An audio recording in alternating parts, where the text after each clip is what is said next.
여러분 안녕하세요. 반갑습니다. 네프롤로지 네 번째 시간입니다. 오늘은 말씀드린 대로 칼륨 레귤레이션에 대해 다루겠습니다. 이번 시간에는 칼륨의 제흡수 분비, 그래서 이거 볼 거고요. 다음 시간에는 하이포칼레미아와 하이퍼칼레미아를 다루도록 할게요. 자, 키드니에서 칼륨 조절을 어떻게 하느냐를 말씀드리기 전에 칼륨이 과해지는 상황과 칼륨이 모자라는 상황이 대체 뭐가 있을까를 우선 말씀을 드릴게요. 칼륨은 여기서 보시다시피 세포 세포 안쪽 세포 외부 바깥쪽보다는 세포 안쪽, 그러니까 ICF에 많죠. 이제 소듐하고는 농도가 완전 반대인 걸 확인할 수가 있겠습니다. 그렇다면은 하이퍼칼레미아가 있다. 혈액 중에 칼륨이 많다는 얘기는 이건 세포 안에서 세포 밖으로 칼륨을 뱉어낸 겁니다. 이런 상황은 대표적으로 뭐가 있냐? 대표적으로 애시도시스가 있어요. 산증이 있을 때 세포는 과량의 애시도시스를 완충하기 위해서 혈액에 있는 프로톤을 세포 안으로 들여옵니다. 이때 차지 그레디언트를 맞춰야 되기 때문에 세포 안쪽에 있는 칼륨은 세포 밖으로 내보내게 돼요. 그래서 어느 정도 pH에 대해서는 완충하는 효과를 내는 대신에 혈액에는 하이퍼칼레미아가 생길 가능성이 있겠네요. 그래서 이거 중요하니까 기억하세요. 애시도시스가 있으면은 보통 하이퍼칼레미아가 같이 동반된다. 그런데 애시도시스가 있는데 예외적으로 하이퍼칼레미아가 아니라 하이포칼레미아가 있는 경우가 있어요. 그래서 요거는 타입 1 또는 타입 2 레날 튜뷸러 애시도시스에 의해서 애시도시스가 생기는 경우입니다. 굉장히 예외적인 경우고요. 여기서 그래서 하나 팁을 드리자면은 이제 우리 문제를 풀 때는 이제 객관식 오지선 다형 문제를 풀잖아요. 그래서 문제를 풀다 보면은 보기에 RTA, 바터 신드롬, 지텔만 신드롬 이렇게 해가지고 레날 튜뷸러 디스오더가 쫙 나오는 경우가 있거든요. 이제 그런 거 근데 나오면 되게 답답하죠. 되게 그냥 막 뭐라고 해야 되지? 이걸 언제 하나하나 다 외우나 이런 생각이 들 수가 있는데 이제 어디서 봐야 될지도 잘 모르겠고 뭐부터 배워야 될지도 잘 모르겠고. 근데 이거 사실은 전혀 어려운 게 아니고 푸는 방법만 알면은 진짜 완전 보너스 문제예요. 그래서 제가 몇 시간 뒤에 알려드릴 텐데 어쨌든 그 문제를 푸는 첫 단계가 뭐냐면은 바로 애시도시스와 하이포칼레미아입니다. 문제 나오고 이제 랩이 쫙 있잖아요. 근데 보기에 뭔가 RTA, 바터 뭐 이런 것들이 있다. 일단 pH부터 보시고요. 그 다음에 애시도시스는 무조건 포타슘을 보세요. 근데 애시도시스인데 이상하게 칼륨 레벨이 3.5보다 낮다. 그러면은 답은 무조건 타입 1 또는 타입 2 RTA 둘 중에 하나입니다. 이렇게 푸는 겁니다. 그 문제. 자, 나중에 좀 자세하게 알려드릴게요. 자, 그 다음에 또 하이퍼칼레미아 되는 상황이 대표적으로 셀 라이시스가 있어요. 그러니까 사람 몸속에서 세포가 터져가지고 이제 세포 안에 있는 칼륨이 혈액으로 막 나오니까 하이퍼칼레미아가 생긴 걸 수도 있고, 아니면은 뭐 이런 것도 있어요. 혈액을 뽑았는데 이제 체열을 하다가 실수를 해가지고 이제 RBC가 많이 펑펑펑 터져버린 거죠. 그래서 그런 경우에도 하이퍼칼레미아가 나올 수가 있습니다. 그래서 사실은 하이퍼칼레미아가 있다. 그러면 혹시 셀 라이시스가 생기지는 않았을까? 요걸 한 번쯤 의심을 해봐야 돼요. 그래서 이제 그런 이제 체혈상의 실수도 있고, 그다음에 이제 사람 몸에서 갑자기 라이시스가 많이 생기는 경우는 뭐가 있을까요? 이제 대표적으로 튜머 라이시스 신드롬 있어가지고 뭐 예를 들어서 뭐 헤마톨로직 말리그넌시에서 보통 나타나는 현상인데, 그 항암 치료를 시작을 했을 때 이제 튜머 셀들이 갑자기 쫙 다 죽으면서 그 칼륨들이 많이 나오는 그런 현상들이죠. 이제 그런 경우가 있겠습니다. 또 운동을 굉장히 많이 했을 때 이거는 이제 우리 몸이 움직이려면은 이제 신경세포에서 근육으로 멤브레인 포텐셜을 쫙 전해줘야 되잖아요. 근데 옛날에 공부하신 기억이 나시겠지만 그 멤브레인 포텐셜이 활성화될 때 일단은 세포 안으로 소듐이 한번 쫙 들어오죠. 그 다음에 칼륨이 세포 밖으로 쫙 빠져나가잖아요. 사실은 그래서 그 다음에 그걸 정상화 시키려고 소디움 포타슘 익스체인저를 이용해서 그걸 다시 원상 복귀를 해놔야 되는데 운동을 너무 과하게 하면은 그 멤브레인 포텐셜이 막 바뀌잖아요.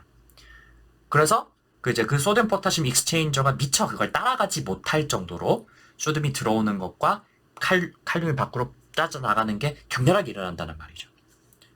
그래서 그럴 때도 역시 그 혈액의 포타슘이 조금 높아지는 효과가 생길 수가 있겠습니다. 또 뭐가 있냐면은 이제 하이퍼 오스몰라리티가 있을 때도 있어요. 이건 이제 ECF의 오스몰라리티가 너무 높은 걸 얘기를 하는 겁니다. 그러면은 그 오스몰라리티 균형을 맞추기 위해서 물이 ICF에서 ECF로 이동을 하죠. 이제 물이 빠져나가니까 ICF의 오스몰라리티가 더 높아진다는 거죠. 그러면은 약간 세포 안에 포타슘 양이 좀 과해집니다. 그래서 과량의 칼륨을 세포 밖으로 약간 내보내게 돼요. 그래서 이제 하이퍼토니시티, 하이퍼오스몰라리티 이런 것도 역시 하이퍼칼레미아를 일으킬 수 있는 기전이 되겠습니다. 근데 현실적으로는 뭐가 많냐면은 이 애시도시스에 의한 하이퍼칼레미아 많고요. 그 다음에 또 중요한 게 그 CKD에 의한 하이퍼칼레미아. 이제 요거는 조금 뒤에 배울 텐데 칼륨은 우리 몸에 굉장히 많은 양이 들어와요. 그래서 계속 많은 양을 꾸준히 배출을 해줘야 되거든요. 근데 CKD가 있으면은 그 배출이 잘 안 됩니다. 그래서 하이퍼칼레미아 생기는 경우가 있어요. 이제 그게 임상적으로 좀 중요한 하이퍼칼레미아가 되겠습니다. 다음은 하이포칼레미아입니다. 요거는 칼륨을 혈액에서 세포 안으로 흡수를 해버려서 혈액 중에 칼륨이 적어지는 경우인데요. 이건 주로 약물에 의한 경우가 많아요. 그래서 시험에 참 잘 나오고 임상적으로 중요한 약물이 크게 두 가지가 있습니다. 바로 인슐린과 베타2 아고니스트입니다.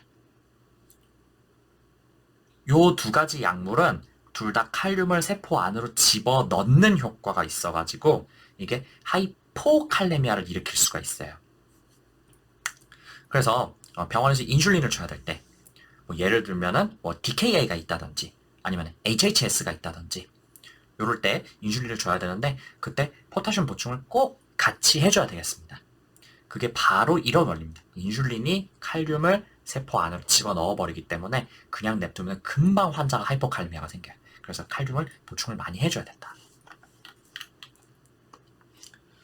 그 다음에 또 중요한 하이포칼레미아의 원인으로는 이 하이포마그네시네미아가 있습니다. 조금 뒤에 설명드릴 텐데 이 칼륨을 조절하고 배출하는 데는 이 신장 기능이 굉장히 중요해요. 근데 이 마그네슘이 그 신장에서 칼륨이 배출되는 것을 막는 효과가 있어요. 그런데 만약에 마그네슘이 우리 몸에서 모자란다면 그때는 신장에서 칼륨이 배출되는 것을 막지 못하는 거죠. 그래서 칼륨의 리널 로스를 막을 수가 없다 이렇게 되는 겁니다. 그래서 하이포칼레미아가 있을 때 꼭 확인해 봐야 되는 일렉트롤라이트가 바로 마그네슘입니다. 만약에 마그네슘이 모자란다면 칼륨을 아무리 보충을 해도 수치가 잘 오르지 않아요. 이때는 같이 마그네슘을 보충을 해줘야 칼륨이 드디어 회복이 된다 이렇게 되겠습니다. 자, 그럼 이번에도 레날 튜뷸별로 그 칼륨을 어떻게 흡수하는지 보도록 합시다. 특이한 점이 저번 시간에 다룬 나트륨은 튜뷸에서 주로 흡수하는 것만 있고 배출은 없었거든요. 근데 칼륨은 배출도 있다는 거, 이게 기전 조금 다르게 되겠습니다. 우선 가장 먼저 칼륨을 흡수하는 부분은 역시 프록시멀 컨버티드 튜브 PCT죠. 그래서 다른 것들과 다 마찬가지로 PCT에서는 아이소오스모틱 리업소션을 하기 때문에 물을 한 6에서 70% 정도 재흡수를 하죠. 그래서 이 칼륨도 6에서 70% 정도를 재흡수를 합니다. 근데 요거는 뭐 특별하게 레귤레이션이 있거나 뭐 그런 거는 아니고요. 자, 그 다음에 중요한 게 뭐냐면 여기 thick ascending line of loop of Henle 이게 이제 TAL이 되겠습니다. 자, TAL에서는 뭐가 있다고 그랬어요? 요 소듐, 포타슘, 클로라이드 코트랜스포터 NKCC라는 단백질이 그 코트랜스포터가 있다고 그랬잖아요. 그래서 요 트랜스포터가 나트륨도 재흡수하고 칼륨도 재흡수를 합니다. 근데 여기서 중요한 게 뭐냐면은 여기 보시면 이제 K라고 요 칼륨이 밖으로 약간 빠져나가는 것처럼 보이잖아요. 그죠? 그래서 여기도 보시면은 이제 칼륨이 재흡수도 되는데 빠져나가는 것도 있네 이렇게 되어 있어요. 요 채널이 뭐냐면은 바로 ROMK라고 하는 채널이에요. 그래서 보시면은 칼륨은 세포 안에 항상 많잖아요. 그죠? 그래서 요거 재흡수하는 기전이 분명히 있는데 그 중에 일부는 이렇게 채널을 열어 놓으면은 밖으로 빠져나가게 된다는 겁니다. 자, 그럼 잘 생각해 보세요. 요 NKCC라고 하는 코트랜스포터는요. 요 플러스 차지 아이온을 2개 재흡수하고요. 그 다음에 마이너스 차지 아이온도 2개를 재흡수를 하잖아요. 그럼 세포 밖이나 세포 안이나 전기적으로는 중성을 유지를 하는 거죠. 플러스 차지, 마이너스 차지 바뀌는 게 없어요. 근데 이때 세포 안쪽에서 밖으로 칼륨이 자유롭게 빠져나가게 냅두면요.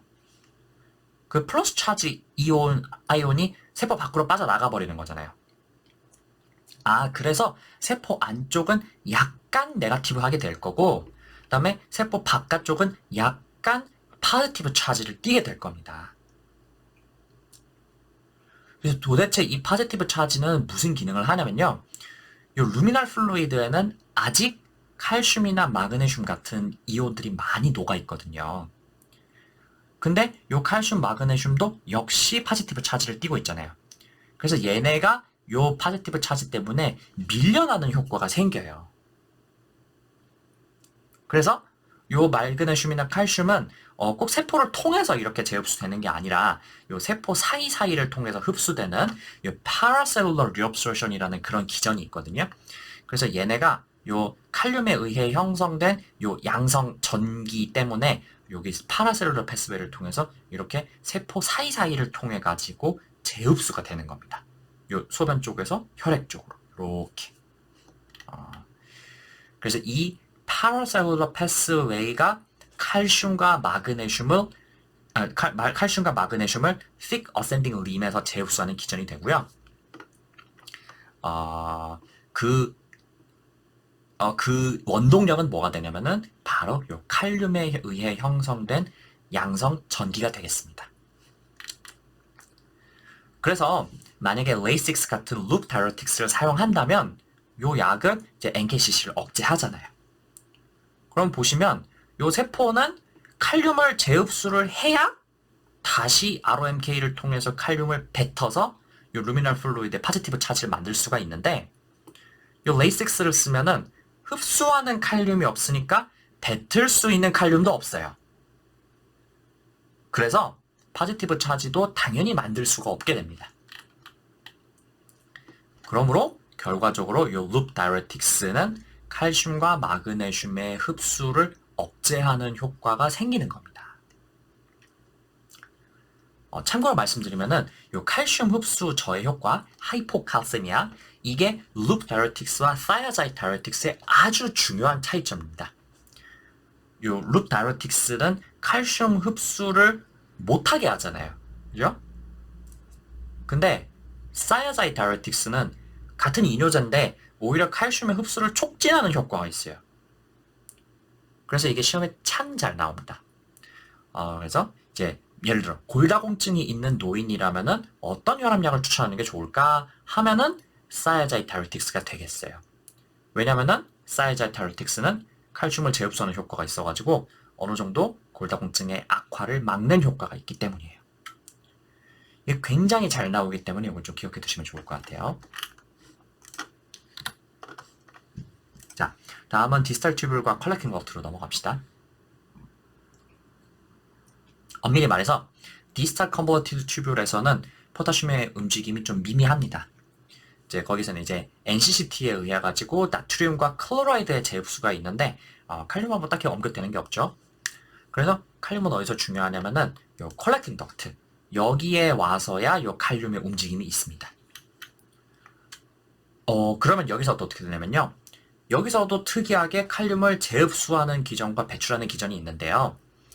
그 아까 TAL에서는 그 중에서 칼륨을 흡수하는 게 조금 더 중요하거든요. 근데 요 디스탈 컬렉팅 덕트죠. 컬렉팅 덕트에서는 포타슘을 배출하는 게 조금 더 중요한 기전입니다. 자, 우선 아까 TAL에도 요 ROMK라고 하는 친구가 있어가지고 칼륨이 자꾸 밖으로 줄줄 샌다 그랬죠. 그래서 이 같은 ROMK 그리고 하나 더 맥시K라고 하는 그 채널이 있어가지고 걔네들 때문에 칼륨이 자꾸 바깥으로 줄줄줄 새요. 근데 여러분 잘 생각해 보세요. 그 TAL에서는요, 방금 전에 다룬 TAL에서는 칼륨이 밖으로 좀 빠져나간다고 해도 그 칼륨은요, 지가 재흡수한 게 도로 나가는 거거든요. 그래서 거기서 좀 새는 거는 우리 몸에서 칼륨의 손실이 생기느냐? 그건 아니라는 거죠. 근데 요 컬렉팅 덕트의 요 프린시펄 셀에서 보시면은 칼륨을 재흡수하는 기전은 없어요. 근데 밖으로 이렇게 나가는 기전만 있다는 거죠. 그래서 결과적으로 요 프린시펄 셀에서는 칼륨이 배설이 될 수가 있다. 이렇게 되는 겁니다. 그런데 이 칼륨의 배설은 바로 알도스테론에 의해서 촉진이 되고요. 그래서 예를 들어서 알도스테론이 많이 나오는 상황, 뭐 primary hyperaldosteronism, 다른 말로 콘스 신드롬이라고 하죠. 그럴 때는 어떻게 되겠어요? 요 칼륨이 많이 배출이 되니까 하이포칼레미아가 생길 수가 있겠네요. 또 그 다음에 한 가지 중요한 조절 인자가 뭐냐면은 바로 마그네슘입니다. 방금 전에 말씀드렸듯이 요 마그네슘은 칼륨의 배출을 억제하는 효과가 있는데요. 바로 어딜 건드리냐면은 요 ROMK라고 하는 채널을 건드리는 겁니다. 그래서 마그네슘이 있어야 이 ROMK가 닫혀요. 그래서 칼륨이 빠져나가지 못하도록 막아놓을 수가 있는 거죠. 근데 몸에 마그네슘이 없다. 그 하이포마그네시네미아가 있다.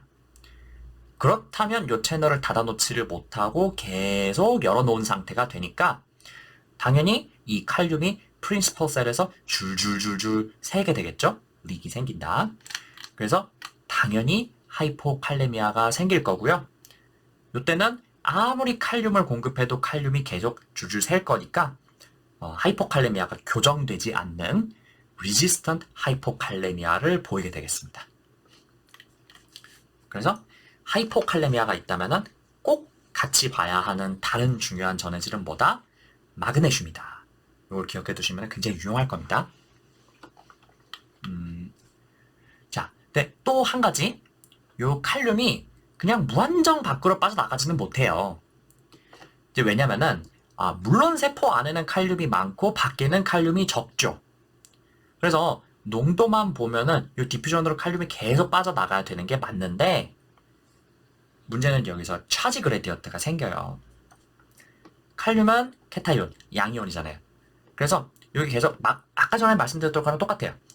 이게 계속 빠져나가면은 세포 안쪽은 상대적으로 네거티브 차지, 바깥은 상대적으로 포지티브 차지가 생기게 되는 거죠. 그래서 그 차지 때문에 요 바깥쪽이 플러스고 안쪽이 마이너스면 요 칼륨이 빠져나갈 수 있겠어요, 없겠어요? 못 빠져나가죠.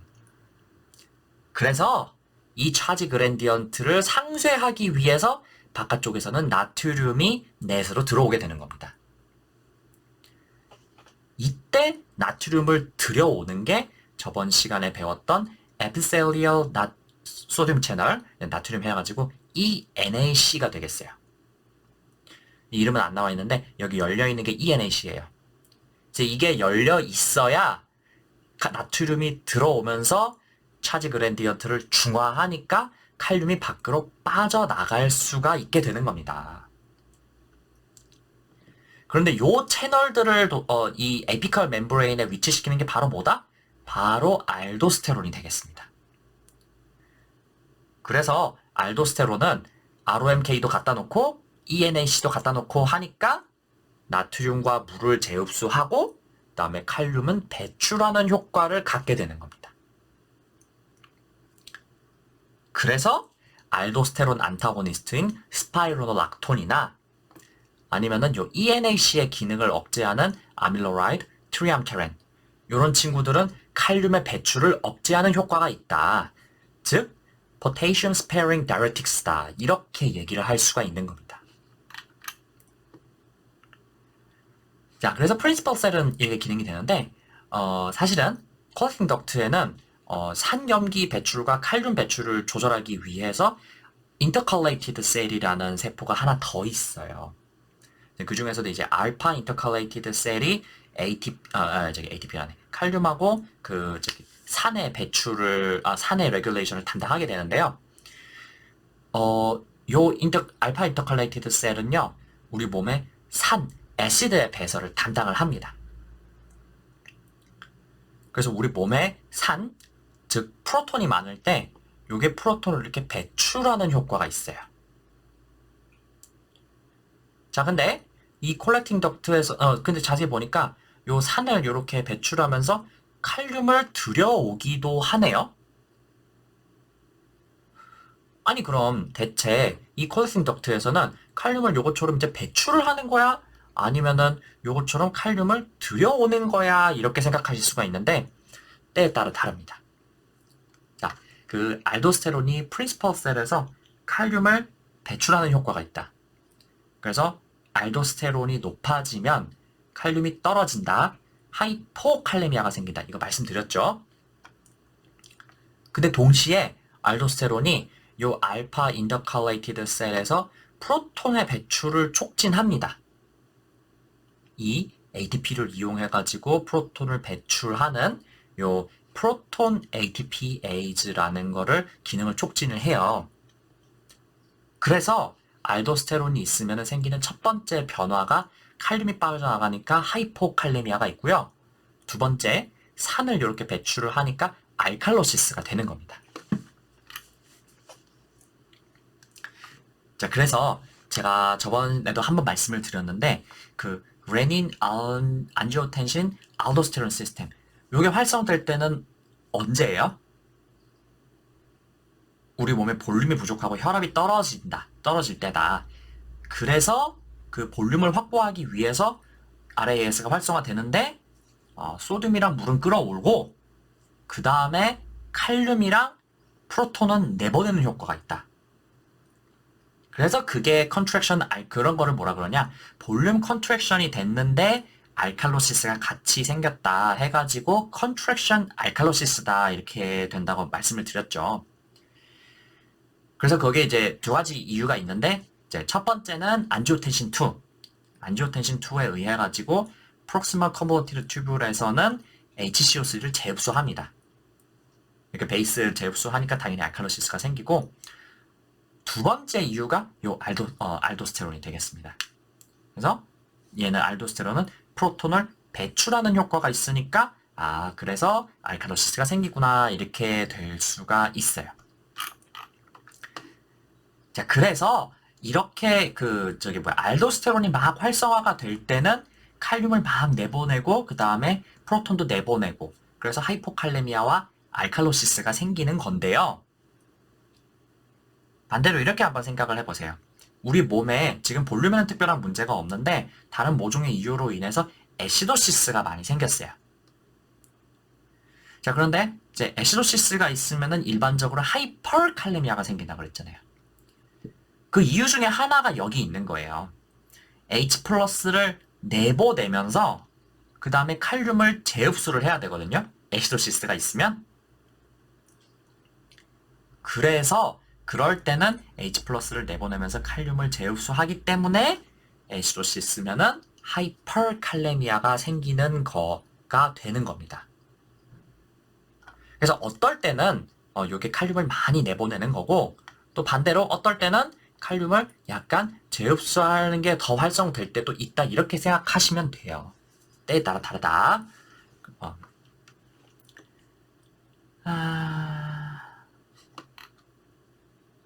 그래서 이런 기전이 있기 때문에 이제 뭐 꼭 이것 때문만은 아닌데 애시도시스는 일반적으로 하이퍼칼레미아를 동반한다 이렇게 생각하시면 유용하겠죠?